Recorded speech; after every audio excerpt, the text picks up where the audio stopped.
I'm starting a new series on my channel. I'm going to be reading a few of my favorite childhood stories.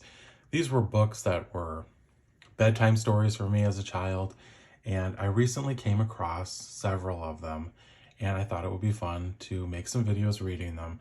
So I did a live the other night reading the first book in this two-part series, Corduroy.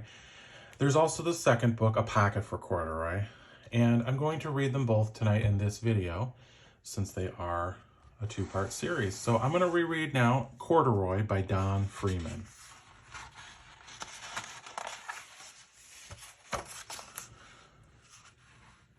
Story and pictures by Don Freeman. Corduroy is a bear who once lived in the toy department of a big store.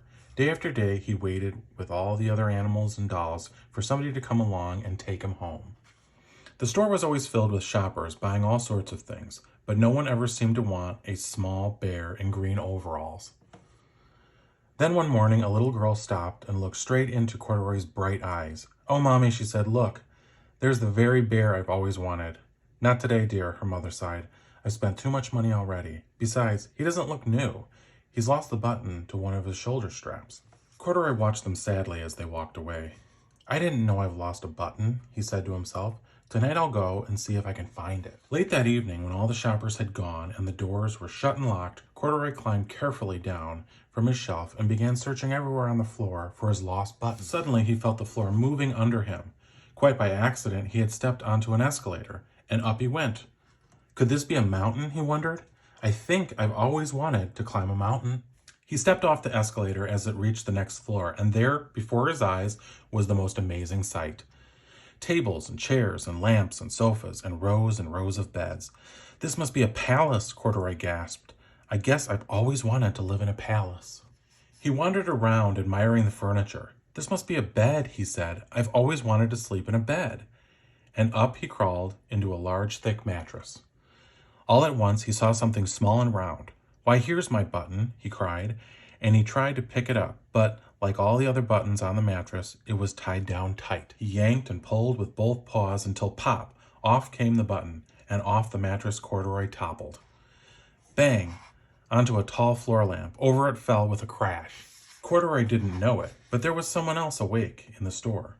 The night watchman was going his rounds on the floor above when he heard the crash and came dashing down the escalator. "Now who in the world did that?" he exclaimed. "Somebody must be hiding around here." He flashed his light under and over sofas and beds until he came to the biggest bed of all, and there he saw two fuzzy brown ears sticking up from under the cover. "Hello," he said. "How did you get upstairs?" The watchman tucked Corduroy under his arm and carried him down the escalator and set him on the shelf in the toy department with the other animals and dolls. Corduroy was just waking up when the first customer came into the store in the morning. And there, looking at him with a wide, warm smile, was the same little girl he'd seen only the day before. "I'm Lisa," she said, "and you're going to be my very own bear.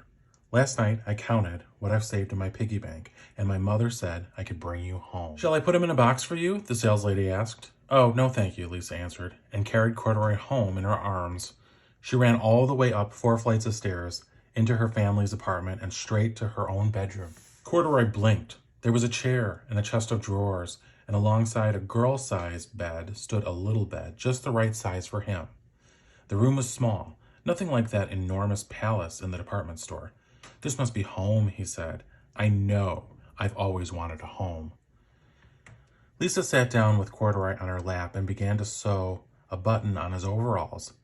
"I like you just the way you are," she said, "but you'll be more comfortable with your shoulder strap fastened." "You must be a friend," Corduroy said. "I've always wanted a friend." "Me too," said Lisa, and gave him a big hug.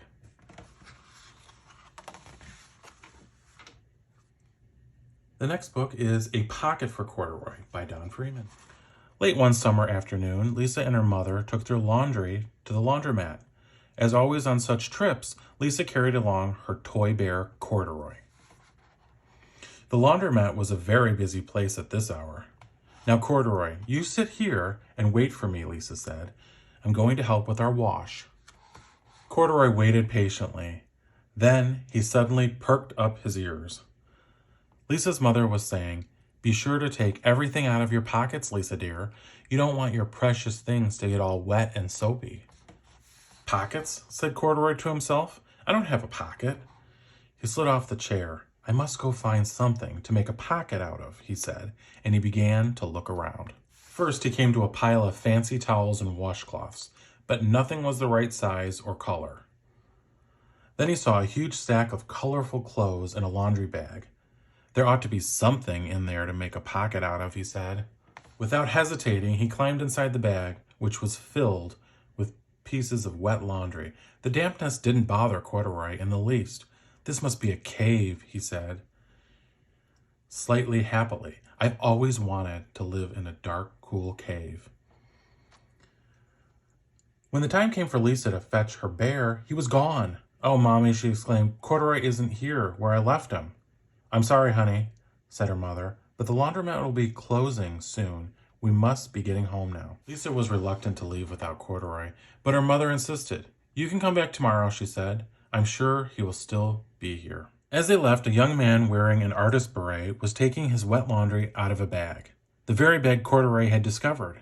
Before he knew it, Corduroy was being tossed together with all the sheets, shirts, shorts, and slacks inside the dryer. But just as the artist was shutting the glass door, Corduroy tumbled out onto the floor. How in thunder did that bear ever get mixed up with all my things, the artist wondered. Poor Corduroy was damp all over. The least I can do for him is give his overalls a good drying, said the man thoughtfully. He unbuttoned Corduroy's shoulder strap and put his overalls in the dryer. Corduroy grew dizzy as he watched the clothes spinning around, but the artist became inspired. This would make a wonderful painting, he said, as he took a sketch pad out of his pocket and began drawing the swirling colors. I can hardly wait to get back to my studio. Finally, the dryer stopped whirling, and the man gathered up the clothes. Then he helped Corduroy put on his warm, dry overalls. All at once, the manager of the laundromat called, Closing time, everybody out. Corduroy was gently placed on top of a washing machine. I wonder who that bear belongs to, said the artist as he was leaving. Seems to me he should have a name someplace. He's too fine a fellow to be lost. As soon as the lights were turned off, Corduroy began to search again. He was surprised to see something white glowing in the dark. Maybe it's snow, he said excitedly. I've always wanted to play in the snow. He accidentally tipped over the open-lidded box, and suddenly he was covered with soft, slippery soap flakes. Gradually, Corduroy began to slip and slide. Oh, what fun, he said with a smile. I've always wanted to ski down a steep mountainside. He landed paw first in an empty laundry basket. This must be a cage, he said, peeking through the bars. I've never wanted to live inside a cage like a bear in the zoo. But by now, Corduroy felt drowsy, and soon he nodded off to sleep. The next morning, the manager came to open the door of the laundromat. There was Lisa waiting. I left something here yesterday, she explained. May I look around? Certainly, the manager said. My customers are always leaving things. Lisa was searching under the chairs and in back of the washing machine when she heard the manager call her. Is this what you're looking for, señorita? Yes, he's my best friend, shouted Lisa as she came running. She reached in and picked Corduroy out of the basket. So this is where you've been, you little rascal, she said. It's time I took you home. Lisa thanked the manager and ran out the door and down the street, holding Corduroy tightly in her arms. I thought I told you to wait for me, she said. Why did you wander away? I went looking for a pocket, Corduroy said. Oh, Corduroy, why didn't you tell me you wanted a pocket? Asked Lisa, giving him an affectionate squeeze. That very morning, Lisa sewed a pocket on Corduroy's overalls. And here is the card I've made with your name on it for you to keep tucked inside, she said. I've always wanted a purple pocket with my name tucked inside, said Corduroy, as he and Lisa nuzzled noses. This book was part of the Weekly Reader's Children's Book Club. Well, thanks for listening to Corduroy and Pocket for Corduroy by Don Freeman. More stories to come.